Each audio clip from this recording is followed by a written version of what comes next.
Nagsimula na ang pinakamalaki at pinakamalawak na battle for the big artista break. At ngayon pa lang, marami ng controversial prodigy hopefuls na pinag-uusapan. Isa na sa kanila ang 21-year-old mass communication student na si Jerich Divina Gracia. Ginulat ni Jerich si mentor Roderick Paulate at ang spectators ng Mall of Asia sa kanyang malaking confession. Nakita ko siya noong bakit siya. Actually, nung tumayo na siya, parang yung confirmed, yung mga ganyan. Hi everyone, my name is Jerich Divina Gracia. I'm the only transgender in this audition. Nakita ko opportunity yung protege na ayun nga, para sabihin sa kanila lahat, hindi ako for real. And then besides po dun, syempre po, it's an honor for me to represent the LGBT community rin na rin po. Si Jerich ay panganay sa 3 magkakapatid. Dahil sa paghahangad ng kanyang mga magulang na magkaroon ng babaeng panganay, pinalaki si Jerich na parang isang dalaga. Ever since po is mga gamit ko po ng baby pa is pambabae na po. To the point na nung papasok po ako ng kinder, na-culture shock po ako na parang, bakit kailangan ako gupitan pag papasok ko na sa school? Ba't hindi ako pwede magpalda? Yung mga ganun stuff po. Kasi po, ever since po, I was 13 po, nagtitake na po ako ng hormones.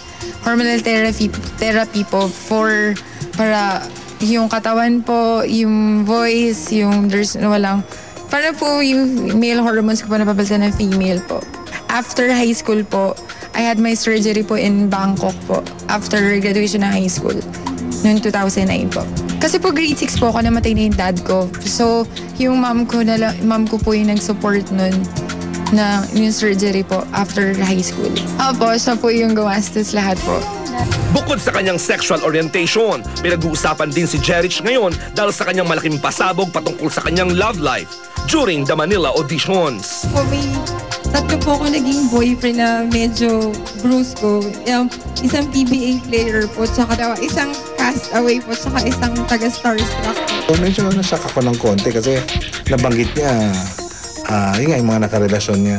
Actually, it's just supposedly magiging introduction lang yun or explanation lang yun ng gagawin niyang acting according sa hiningi kong gawin niya. Pero ako nagbiro lang ako na, sino yun? Yung mga ganun ako. Na-meet ko po si PBA player po kasi po galing din po siya sa school na pinanggalingan ko po ngayon. So yun po, umabot po yun in 6 months. Si Starstruck naman po, nangyari po yun I think 2010 February po.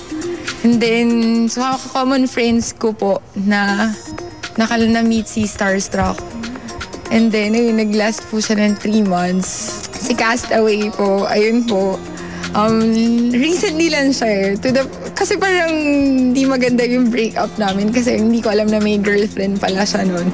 Ngayon, quits na kami kasi parang if inaakala niya ako yung naloko ko rin siya.